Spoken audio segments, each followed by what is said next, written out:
पुण्यात पवारांची राष्ट्रवादी घड्याळ चिन्हावर निवडणूक लढवण्याची शक्यता. राष्ट्रवादीकडून पवारांच्या राष्ट्रवादीला प्रस्ताव. न्यूज 18 लोकमतला सूत्रांची माहिती.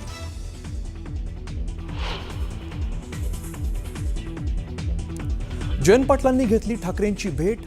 मुंबई पालिकेसंदर्भात ठाकरेंची चर्चा. विद्यमान जागा आम्हाला मिळाव्यात, शरद पवारांच्या राष्ट्रवादीचा आग्रह.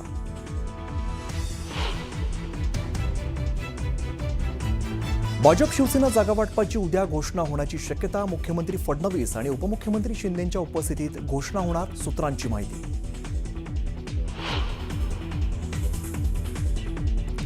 प्रशांत जगताप यांचा काँग्रेसमध्ये जाहीर प्रवेश. प्रदेशाध्यक्ष हर्षवर्धन सपकाळांच्या उपस्थितीत प्रशांत जगताप अखेर काँग्रेसमध्ये.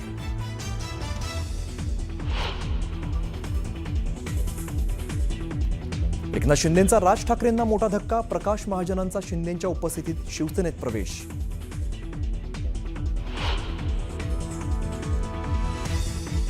खोपोलीत शिवसेनेच्या नगरसेविका मानसी काळोखेंच्या पतीची हत्या. खोपोली पोलीस स्थानकात नातेवाईक आक्रमक. पोलीस स्थानकात घुसण्याचा प्रयत्न.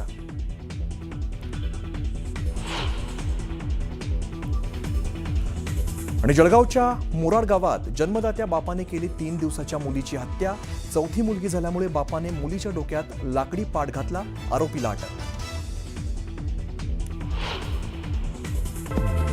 शिवसेनेच्या जागावाटपाची उद्या घोषणा होण्याची शक्यता आहे. मुख्यमंत्री देवेंद्र फडणवीस आणि उपमुख्यमंत्री शिंदेंच्या उपस्थितीत जागावाटपाची घोषणा होणार असल्याची माहिती सूत्रांकडून दिली जाते. ठाकरे बंधूंच्या युतीवरून उपमुख्यमंत्री एकनाथ शिंदेंनी टीका केलेली आहे. आमची युती सत्तेसाठी, स्वार्थासाठी नाही, असं एकनाथ शिंदेंनी म्हटलंय. तर काही जण स्वतःचं अस्तित्व टिकवण्यासाठी युती करतायत असं म्हणत एकनाथ शिंदेंनी ठाकरे बंधूंच्या युतीवरती टीका केली आहे. जयंत पाटलांनी उद्धव ठाकरेंची भेट घेतली. मुंबई पालिकेसंदर्भात ठाकरेंशी चर्चा झाली असून विद्यमान जागा आम्हाला मिळाव्यात, असा आग्रह राष्ट्रवादी शरदचंद्र पवार पक्षाकडून करण्यात आला आहे. पुण्यात पवारांची राष्ट्रवादी घड्याळ चिन्हावरती निवडणूक लढवण्याची शक्यता. याबाबतचा प्रस्ताव राष्ट्रवादीकडून शरद पवारांच्या राष्ट्रवादीला दिल्याची माहिती सूत्रांनी दिली आहे. शरद पवार येत्या काळात एनडीएमध्ये सामील होऊ शकतात. राजकारणात कोणतीही गोष्ट अशक्य नसते, असं वक्तव्य संजय शिरसाटांनी केलेलं आहे. शिरसाटांच्या या खळबळजनक दाव्यामुळे चर्चांना उधाण आलंय. दिवंगत आमदार भारत भालके यांचे पुत्र भागीरथ भालके शिंदेंच्या शिवसेनेत जाण्याची शक्यता आहे. भागीरथ भालके यांनी नुकतीच आरोग्यमंत्री तानाजी सावंत यांची भेट घेतली. त्यामुळे भालके लवकरच शिवसेनेत प्रवेश करतील अशी शक्यता आहे. अमरावतीमध्ये महायुतीत जागावाटपाचा पेच कायम आहे. या संदर्भात भाजपाच्या कोर कमिटीसोबत संजय राठोड, अभिजित अडसोळ यांची बैठक होते. शिवसेनेने 20 ते 25 जागांचा प्रस्ताव दिल्याची माहिती आहे. भिवंडीत ठाकरेंची शिवसेना आणि मनसे एकत्रित निवडणुकीला सामोरे जाणार आहेत. या संदर्भात ठाकरेंच्या शिवसेनेकडून 70 ते 80 तर मनसेकडून 10 उमेदवार रिंगणात उतरण्याची शक्यता आहे. शिवसेना आणि भाजपाला संभाजीनगरात घराणेशाही रुजवायची आहे, असा आरोप राष्ट्रवादीकडून करण्यात आलेला आहे. राष्ट्रवादी संभाजीनगर महानगरपालिकेमध्ये 100 जागांवरती स्वबळावरती लढणार आहे. युतीची वाट न पाहता राष्ट्रवादीच्या नेत्या आभा पांडे यांनी उमेदवारी अर्ज दाखल केला आहे. रॅली काढत शक्तीप्रदर्शन करत आभा पांडे यांनी उमेदवारी अर्ज दाखल केलेला आहे. प्रभाग क्रमांक 21 मधून माजी नगरसेविका आभा पांडे यांनी आज उमेदवारी अर्ज दाखल केला आहे. लक्ष्मी अंदेकर, सोनाली अंदेकर आणि सूर्यकांत अंदेकर यांना उमेदवारी अर्ज भरण्यासाठी कोर्टानं परवानगी दिली आहे. पोलीस संरक्षणामध्ये अंदेकर कुटुंब उमेदवारी अर्ज भरू शकणार आहे. प्रकाश महाजनांनी उपमुख्यमंत्री एकनाथ शिंदेंच्या उपस्थितीत शिवसेनेमध्ये प्रवेश केलेला. या घटनेमुळे राज ठाकरे यांच्या मनसेला मोठा धक्का मानला जातोय. राष्ट्रवादी शरद पवार पक्षाचे पुणे शहराध्यक्ष प्रशांत जगतापांनी काँग्रेसमध्ये प्रवेश केलेला आहे. मुंबईतील दादर या ठिकाणी टिळक भवन कार्यालयात काँग्रेसचे प्रदेशाध्यक्ष हर्षवर्धन सपकाळांच्या उपस्थितीत हा पक्षप्रवेश पार पडला. शरद पवार एनडीएमध्ये सहभागी होऊ शकतात, असा मोठा दावा मंत्री संजय शिरसाटांनी केलेला आहे. राजकारणात कोणतीही गोष्ट ही अशक्य नसते. ते एनडीएमध्ये सहभागी झाल्यास कोणालाही आश्चर्य वाटू नये, असं सूचक विधान मंत्री शिरसाटांनी केलं आहे. आरपीआय खरात गटाचे अध्यक्ष सचिन खरात यांनी उपमुख्यमंत्री अजित पवार यांची भेट घेत पाठिंब्याचं पत्र दिलेलं आहे. पुणे आणि पिंपरी चिंचवड महानगरपालिकेमध्ये समविचारी पक्ष म्हणून राष्ट्रवादीला खरात यांनी पाठिंबा दर्शवला आहे. सांगली महापालिका निवडणुकीच्या पार्श्वभूमीवरती मिरजमधल्या भाजप आणि राष्ट्रवादी शरद पवार पक्षाच्या दिग्गज नगरसेवकांनी राष्ट्रवादीमध्ये प्रवेश केलाय। पुण्यामध्ये उपमुख्यमंत्री अजित पवार आणि सांगली शहर जिल्हाध्यक्ष पद्माकर जगदाळे यांच्या समवेत हा पक्षप्रवेश पार पडलाय। पुण्यामध्ये दोन्ही राष्ट्रवादी एकत्र आल्यावरती निवडणूक घड्याळ चिन्हावरती लढली गेली पाहिजे असं विधान राष्ट्रवादीचे आमदार अनिल पाटलांनी केलेलं आहे। तर विरोधी पक्षातले उमेदवार आमच्याकडे आले तर त्यांना सुद्धा घड्याळावरती निवडणूक लढवावी लागेल असंही पाटील म्हणाले। महाडमध्ये झालेल्या शिवसेना आणि राष्ट्रवादी राड्या प्रकरणी मंत्री भरत गोगावलेंनी प्रतिक्रिया देत संजय राऊतांवरती पलटवार केलाय। राष्ट्रवादीच्या कार्यकर्त्यांनी आमच्या कार्यकर्त्यांवरती जाणीवपूर्वक लाठीचार्ज केल्याचा आरोप गोगावलेंनी केलाय। छत्रपती संभाजीनगरमध्ये एका लग्न समारंभात भाजप नेते चंद्रशेखर बावनकुळे आणि शिवसेना उभाटा पक्षाचे नेते अंबादास दानवे यांची भेट झाली।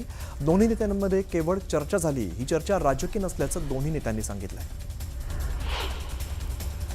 अमरावती जिल्ह्यातील चांदूर रेल्वेच्या नवनिर्वाचित नगराध्यक्षा प्रियंका निलेश विश्वकर्मा ऑटो युनियनकडून करण्यात येणारा सत्कार स्वीकारण्यासाठी ऑटो रिक्षाने पोहोचलेले आहेत। वंचित बहुजन युवा आघाडीचे प्रदेशाध्यक्ष निलेश विश्वकर्मा यांनी या ऑटो रिक्षाचं सारथ्य केलंय।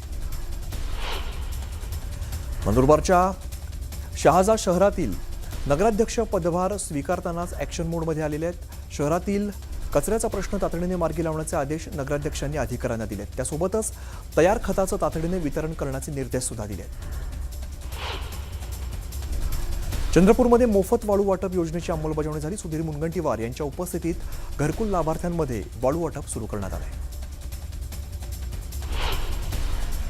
वाशिमच्या कारंजा नगर परिषदेमध्ये एमआयएमच्या नवनिर्वाचित नगराध्यक्ष आणि नगरसेवकांनी पदभार स्वीकारलेला आहे। नवनिर्वाचित नगराध्यक्ष फरीदा बानो पुंजानी यांनी पदग्रहण केलेलं आहे। यावेळेला मोठ्या संख्येने कार्यकर्ते उपस्थित होते।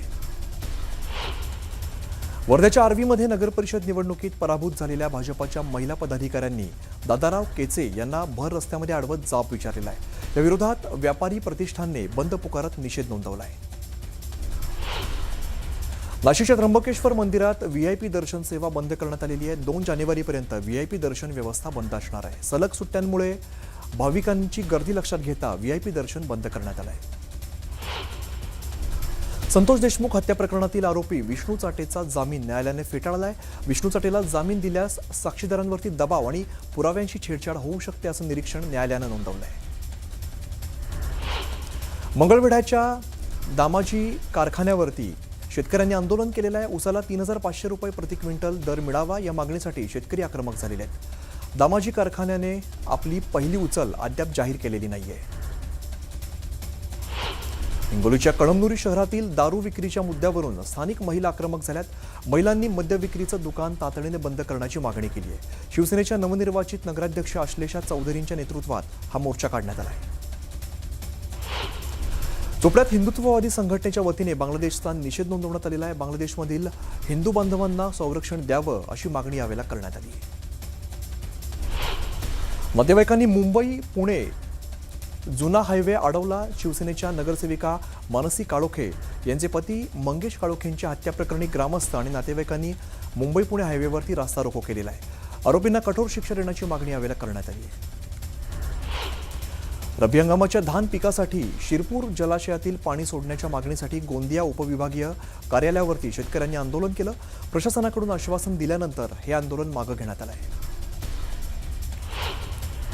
नवजात बालकांचा मृत्यूदर कमी करण्यासाठी बेबी केअर किट योजना सुरू करण्यात आली। मात्र गडचिरोलीतल्या कुरखेडामध्ये बेबी केअर किट दूर खात पडल्याचं दिसून आलेलं आहे। त्यामुळे नागरिकांनी संताप व्यक्त करत नवजात बालकांसाठी किट उपलब्ध करून देण्याची मागणी केली आहे। शक्तीपीठ महामार्गाच्या नवीन आरेखनामध्ये दुष्काळी पट्ट्यातील भागाचा समावेश करण्यात आलेला आहे। त्यामुळे शेतकऱ्यांनी या निर्णयाचं स्वागत केलं आहे। तर जुन्या आरेखनाप्रमाणे बागायती शेतीचं नुकसान होणार होतं। त्यामुळे नवीन आरेखन योग्य असल्याची भूमिका भाजप किसान मोर्चाच्या वतीने मांडण्यात आली आहे। शक्तीपीठ महामार्गाच्या समर्थनार्थ पंढरपुरात शेतकरी मेळावा पार पडला। यावेळेला मूळ आरेखनानुसार शक्तीपीठ महामार्ग व्हावा या मागणीसाठी शेतकरी आक्रमक झाले। तर पालकमंत्री जयकुमार गोरेंनी शक्तीपीठ महामार्ग साताऱ्यातून वळवल्याचा आरोप शेतकऱ्यांनी केला आहे। बोईसर तारापूर एमआयडीसीतील काही कारखान्यांमधून निघणारा घातक रसायन घनकचरा हा गावखेड्यांमध्ये बेकायदेशीररित्या टाकण्यात येतोय। त्यामुळे ग्रामस्थांच्या आरोग्याचा प्रश्न ऐरणीवरती आलेला असून कारखानदारांवरती कारवाई करावी अशी मागणी केली जाते। नाताळ आणि नववर्षासाठी पर्यटक मोठ्या प्रमाणात कोकणामध्ये जात आहेत. ताम्हिणी घाटामध्ये वाहनांच्या रांगा लागल्याचे दिसून येत आहे. वाहतूक कोंडीमुळे वाहन चालकांना मोठा त्रास सहन करावा लागतोय. ख्रिसमस निमित्ताने सलग सुट्ट्या आल्यामुळे छत्रपती संभाजीनगरमध्ये पर्यटन स्थळांवरती पर्यटक गर्दी करतायत. वेरूळ अजिंठा लेणी पाहण्यासाठी देशविदेशातील पर्यटक दाखल झालेत. नाताळच्या सुट्ट्यांमुळे कोल्हापूरच्या अंबाबाई मंदिरात सुद्धा भाविकांनी मोठी गर्दी केली आहे. त्यामुळे दर्शन मंडपाच्या बाहेर 1 किलोमीटरपर्यंत रांग लागलेली आहे. यामुळे देवस्थान समितीने गाभारा दर्शन बंद करत केवळ पितळी उंबऱ्याच्या बाहेरून दर्शनाची सोय केली आहे. धुळे महापालिका निवडणुकीमध्ये महायुती झाली नाही तर राष्ट्रवादी स्वबळावरती निवडणूक लढेल असं विधान आमदार अनिल पाटलांनी केलेलं आहे. महापालिकेची निवडणूक महायुतीतूनच लढवावी यासाठी भाजपला प्रस्ताव दिला असल्याचंही पाटील यांनी सांगितलं आहे.